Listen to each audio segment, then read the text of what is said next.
Good morning, everybody. And this is Dr. Antonio again from Still Point Ayurveda in Philadelphia, doing the doing the Monday weekly talk. And we're going to continue talking about food today. It's going to be a much shorter session just to wrap up some things. Next week's discussion is going to be talking about things to do about the season changing. So stay tuned for next week. Also, what I'm probably going to do is a Ayurvedic cooking class in October. Once the date is officially known and the details will be attached to my website as a link. I'll also put that in the comment section either this week or next week of this live talk. And I have my ongoing Tuesdays and Friday mornings Eastern Time yoga classes. So there's lots of fun stuff going on. The cooking class has been demanded, especially since I've been talking about cooking a lot. And it makes sense why, because food is such an important part of who we are. Food is a very much essential component of our existence, because without food, there isn't any body. The body is made of food. It's made up of a serious process of food integration into the cellular system of the body, going from the macro molecules to the micromolecules. Macro starts with, we'll start with the mouth and breaking down food and chewing, but it really starts from like, what am I attracted to? What's good for my health and well-being? How does that thing that's gravitated, experienced by the senses, and how I gravitate towards these things with the senses, how is that attracted to me? So that's when the food process starts. It even starts in thought, when you're thinking, wow, what am I going to have for lunch today? What am I going to have for breakfast today? What's for dinner? Or how am I feeling this morning? And that's going to be based on like, well, how did I sleep? And how did I eat last night? What did I eat last night? When did I eat last night? So it's just amazing how this is a cumulative effect. And if we pay attention to the body, then we can really find our way and navigate through health in a much easier fashion. When seeing an Ayurvedic professional, an Ayurvedic doctor, we will definitely sit down and very meticulously review foods that are proper for your digestive capacity and for your constitution, and hopefully they're aligned. And we've talked about Prakriti Vikriti last time. And so understanding what's important with food. So eating seasonally is an important piece too, and there are some modifications that are made because that's again based on your dosha, based on your Agni, which is digestive strength. And it's never just that easy to say, oh, I can eat seasonally. More often than not, if you are in a place of homeostasis, or some people, as they say, balance,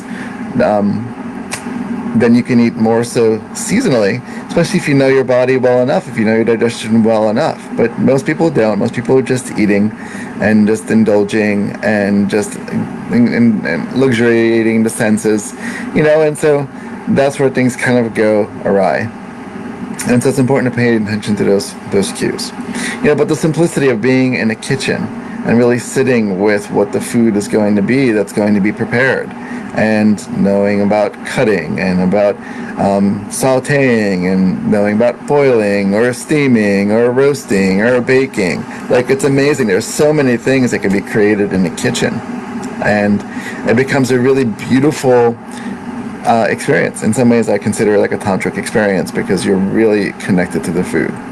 There are some people that don't really like to eat. There's some people that avoid eating. There's people that don't know how to cook. And I think it's really fundamental as part of our existence to know how can we, get food. And, luckily there are places that serve food, but eating out can be very costly, especially on a regular basis. It's very economically burdensome for some people if you're eating out all your meals every day. It's amazing. And you save so much, and you get a much higher quality food when you're eating at home, when you're having homemade foods. That store-bought or Wawa or 7-Eleven chicken soup can be okay if you're sick and you don't know how to cook and you need something like chicken soup. Great. It's a little bit better to some degree than Campbell's, kind of, but it's nowhere near like what a homemade chicken soup can be like. And it's smart cooking. So if you're not able to make fresh meals every single day, then you can make them in batches and let them last about 4 to 5 days. Ayurveda says, as far as leftovers are concerned, no more than 5 days. And importantly, when we're going to reheat a leftover, we don't take the whole pot or pan or Tupperware, whatever's been left over and stored in the fridge, and automatically reheat all that. We just take exactly what we need, and then by that 5-day mark, and also depending on what the constituents are of that meal, then that's the max. Then throw it out, because at that point it's going to create indigestion and other issues, and that's going to accumulate over time. You're not going to get the same level of energy. Now, there's an important concept in yoga and Ayurveda called prana. Prana is the essence or life force. So when we've cultivated a salad right from the garden, and it's vibrant, and it's alive, and it's vital, and it's amazing, and it's nutrient rich and packed, but know that just as you were removing it from the vines, or from the bush, or from the plant, that's when that cooking process already started. That's when the oxidizing process really began, because it's now eliminated as like the umbilical cord being snipped, and that food component, like a tomato's, removed, and it's going to start a degradation process. Although leaving it on the vine or plant itself after a period of time will break down, because everything that comes from nothing returns into nothing. Things that come from seed and blossom and fruit and return, it's a recycling program. Now, nature has been doing recycling way before we've existed. It's self-efficient that way. So, but for the practical sense of understanding, when we're cooking something and it's coming from the vine, it's already starting to cook on the vine. The fact that the summertime is producing amazing fruits and vegetables in abundance. The sun is also higher in the sky. So it's cooking the foods, technically. And then we're removing it from its source and then bringing it into the house, and that's already a part of cooking. And then we add spices of seasoning. That's part of cooking. And then we also understand that time is playing a role in cooking process. And then finally, baking it or steaming it or dehydrating it to some degree. These are all ways of cooking foods. So when we're bringing things into the house and we see that vibrance, it's still very vital versus frozen. And, I remember learning a long, long time ago in my clinical training of Ayurveda from this Ayurvedic doctor who said, we can't freeze prana. You can't freeze the life force. And he went on and told an example, an analogy.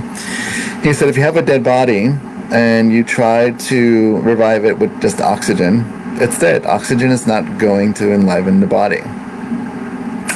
But if you're able to somehow harness prana and re-inject it into the body, then theoretically, that's the point, that it brings vitality and life and energy. So it's the subtle component to oxygen, sometimes is correlated in Ayurveda. That vitality, that aliveness of the food, that richness of the food. Technically, that vibrant red steak that's been medium rare cooked is still vibrant because it's rich in the blood and it's rich in the hemoglobin. So we're really considering the relativeness of foods and its vibrance and its vitality. So things that are frozen, you can't freeze a life form. You'll still get the vitamins, minerals, and nutrients that you can get that's considered and categorized on the nutrition label, of course, because the food's going to have that energy. But in Ayurveda and in yoga, we do a lot of exercises and practices to continue to increase the level of oxygen and prana in the system, because that's what really supports the body and health and well-being on an essential level. And it's great to have fresh food, but not everyone can have fresh food. And so if you have a batch of food and it just rolls into a few days, then know that vitality and that essence is rapidly declining once it's even made its way over the night mark. So it's like put in the fridge overnight, and the next morning you're already getting essences of what's called tamas, or heaviness, or dullness. So certain foods, will be heavier than others. Frozen kale versus frozen sweet potato. There's increased density with each food. There's a weight to each food, so the heavier the food, the more heaviness it will contain. And so these are pieces that we try to factor in when we're considering what's a diet look like. How are we eating healthy? And I remember a teacher a long time ago saying, dietary fanaticism is just as bad as eating unhealthy. And it's best to eat something that's from what we consider an unhealthy place than not eat anything at all. You can have, theoretically, technically, that those chicken nuggets from McDonald's or something, if you're on the go. But if you're driving while eating those, and it's not good. If you're skipping a meal, then that's not good. When you're hungry, you must adhere to that physiological cue, which is like, I need food. Like that's important. We listen to other things usually. Like, I have to poop, I have to pee, and I'm thirsty, I'm tired. Like, there's 13 to 14 natural urges according to Ayurveda, which we'll talk about. And I feel like we've talked about it in the past, but I'll probably do a segment on that. And understanding that we shouldn't deprive these natural urges. We should have a cultivation of them and a relationship to them and an understanding of them. Because these are cues that the physiological process is sharing with us, manifesting through some hormones, because hormones are the communicative pathway along the nervous system to relay information to the mind, and the mind goes, oh, I need food. What's on the menu? The body's like, I'm hungry. Mind is like, what shall I prepare? Where should I go? Who should I eat with? All these things. It becomes this really amazing holistic unit, and the body is holistic. And so consider the quality of the food, so the vitality of the food. Consider prana, oxygenation, considering the cooking methods, that some foods will be cooked in, an oil that makes it heavier. If it's baked, it makes it heavier. If it's steamed, it makes it heavier. If it's dry roasted, it makes it lighter. If it's pureed to a certain degree, it could be lighter for the digestive system.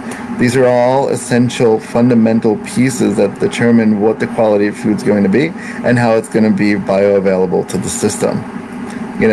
And staying hydrated. You're drinking with meals, and that kind of depends on what the meal is and how much you're eating at any one given time. So whether you're sipping or you're gulping. One thing that's not essential is when people are eating soup and they have that water or tea on the side. That's just a lot of liquid. You don't need water or tea. Don't mix milk or juices or anything with the meals either, because that's going to create a heaviness. That's going to increase inflammation if there's pre-existing inflammation. It's going to create indigestion.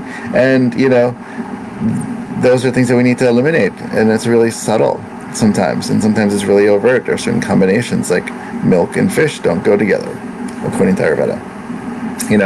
So there's a lot of important pieces here, and these are things for consideration. And you get to see like what feels right when you're having certain combinations. Some people know more than others when they eat certain combinations, then it doesn't feel good.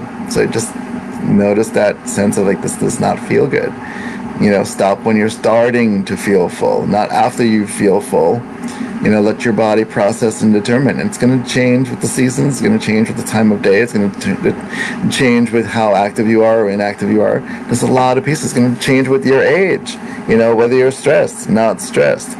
So volume can be affected by mindset, and the stage of life, and the cycle of the day and the season, like all these things. It's amazing.